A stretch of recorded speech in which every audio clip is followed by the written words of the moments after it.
আসসালামু আলাইকুম ওয়া রাহমাতুল্লাহি ওয়া বারাকাতুহু। প্রিয় বন্ধুরা, হোমিও এডুকেট চ্যানেলের পক্ষ থেকে সকলকে জানাই আন্তরিক মোবারকবাদ ও অভিনন্দন।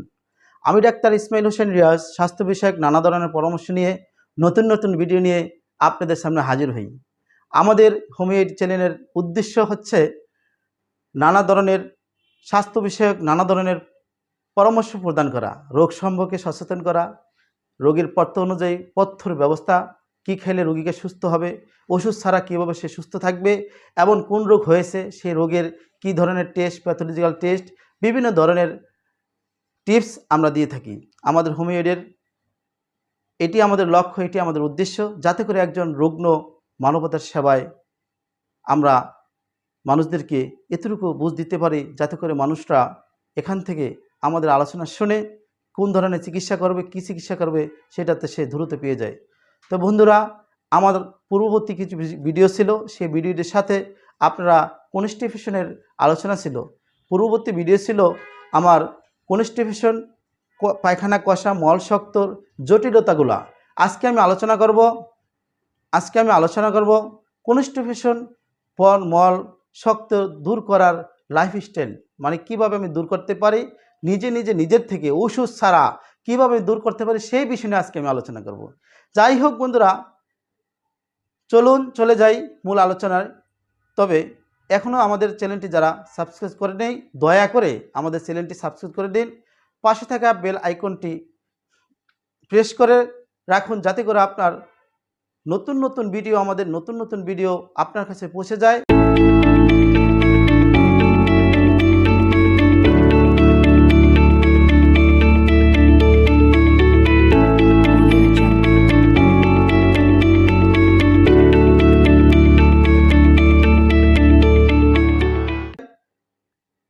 বন্ধুরা, কোষ্ঠকাঠিন্য দূর করতে লাইফস্টাইলের পরিবর্তন, কীভাবে আমি লাইফস্টাইল পরিবর্তন করব?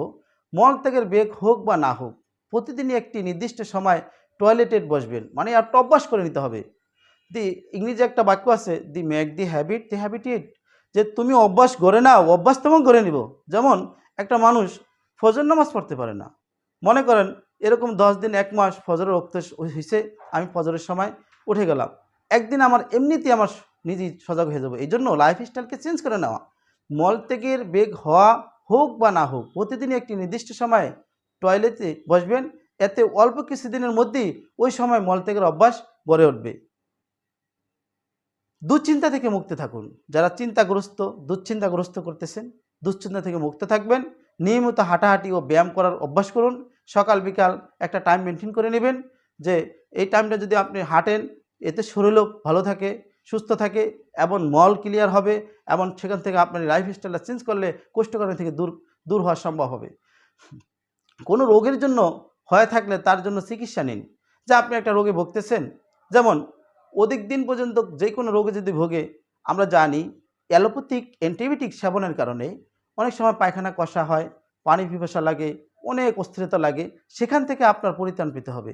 তবে বন্ধুরা, এই যে অ্যান্টিবায়োটিকের কুফলের কারণে আপনার এই সমস্ত জটিলতা হয়ে থাকে, এখানে আমি একটা কথা বলবো, না বললেই নয়, সেটা হলো আমাদের হোমিওপ্যাথি চিকিৎসা ব্যবস্থা doctor Mahatma Samuel Hahnemann sir এমনভাবে সুন্দরভাবে দিয়েছেন, যে একটা মানুষের যাতে করে ওষুধ সেবন করাবো মানুষকে সুস্থ করার জন্য, সেখানে কেন আরেকটা অসুস্থ হবে? এটা হোমিওপ্যাথির দ্বারা সম্ভব। সেটা হলো দ্রুত সুস্থতা, দ্রুত আরোগ্য, দ্রুত যে কোনো জটিলতা থেকে মুক্ত হওয়া। তাই এই সমস্ত রোগে যারা ভোগ করতেছেন, নিজে পরিবর্তন তো হবেই নি, সাথে সাথে একজন রেজিস্টার প্রাপ্ত হোমিওপ্যাথিক চিকিৎসকের শরণাপন্ন হয়ে আপনি চিকিৎসা সেবা গ্রহণ করুন। আশাবাদী ইনশাল্লাহ আপনি দ্রুত সুস্থতা বোধ করবেন। তারপরে কোনো ওষুধ সেবনের কারণে কোষ্ঠকাঠিন্য হচ্ছে মনে হলে সে ব্যাপারে আপনার চিকিৎসকের পরামর্শ নিন, যে আমার এই কারণে হয়েছে, এই যে কথাটা আমি বলতেছিলাম, যে আমার ওষুধ খাওয়ার কারণে জটিলতা সৃষ্টি হয়েছে, কোষ্ঠকাঠিন্য হচ্ছে, সেগুলো আপনি চিকিৎসকের কাছে যান, চিকিৎসকের কাছে যা পরামর্শ নেন, ইনশাল্লাহ আপনি সেখান থেকে পরিত্রাণ পাবেন।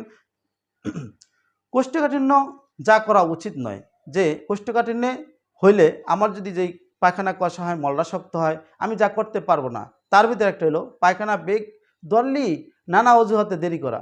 মানে আমি এখন পায়খানা ধরছে, বেগ হচ্ছে, আমি পায়খানা গেলাম না, আমি বসে থাকলাম, আমার সকাল 7টায় ধরেছে, আমি 12টা পর্যন্ত বসে থাকলাম। এই যে পায়খানা চেপে রাখা, এটা খুব মারাত্মক ধরনের জটিলতা, মারাত্মক ধরনের কষ্ট। এটা কাজটা করবেন না। তাহলে আপনি কখনই দূর করা সম্ভব হবে না আপনার কোষ্ঠীকাঠিন্য। যদি আপনি কোষ্ঠীকাঠিন্যটা দূর করতে পারেন, তাই এই লাইফস্টাইলটা যদি পরিবর্তন করতে পারেন, তাহলে আপনার কোষ্ঠীকাঠিন্য দূর হবে। তারপর নিয়মিত পায়খানা নরম করার বিভিন্ন রকমের ঔষধ সেবন ও ব্যবহার করা। তার মানে তবে ওষুধ থেকে আপনার খাবার থেকে খাবারজনিত খাবারগুলো, আঁশ জাতীয় খাবারগুলো খাবেন এবং আঁশ জাতীয় খাবার খেলে অবশ্যই আপনার সেই পরিত্রাণ পাবেন। যদিও আপনার ওষুধ খেতে হয়, তাও আপনি একজন ডাক্তারের পরামর্শ নিয়ে তারপরে আপনি ওষুধ খাবেন, যেইটা আপনার জন্য সুবিধা হবে, ভালো হবে, সেই মানের ডাক্তারই আপনি দেখাবেন। ইনশাআল্লাহ আপনি সেখান থেকে পরিত্রাণ পাবেন। কোষ্ঠকাঠিন্য দূর করতে খাদ্য অভ্যাস পরিবর্তন, সেটার ভিতরে কিছু জিনিস আছে আমি বলবো। সেটা হলো সহজ পাচ্য সাধারণ খাদ্য অভ্যাস হন। সহজে যে খাবার পাওয়া যায়, সহজে খাবার যায়, যেমন আপনার আঁশ জাতীয় থেকে নরম খাবার, এই খাবারগুলো আপনার খেতে হবে। বন্ধুরা, আজ আলোচনা এই পর্যন্তই। পরবর্তী ভিডিও দেখার জন্য আমন্ত্রণ রইল। যদি কোনো প্রকার প্রশ্ন থাকে কমেন্টের মাধ্যমে আমাকে জানাবেন। বেশি বেশি শেয়ার করে আপনার বন্ধুদের জানার সুযোগ করে দিন। এরকম নতুন নতুন ভিডিও পেতে, তৈরি করতে আমাদেরকে অনুপ্রাণিত করুন, উৎসাহিত করুন। আজ এই পর্যন্তই। ভালো থাকবেন, সুস্থ থাকবেন, হোমিওয়েডের সাথেই থাকবেন। আসসালামু আলাইকুম ওয়া রাহমাতুল্লাহি ওয়া বারাকাতুহু।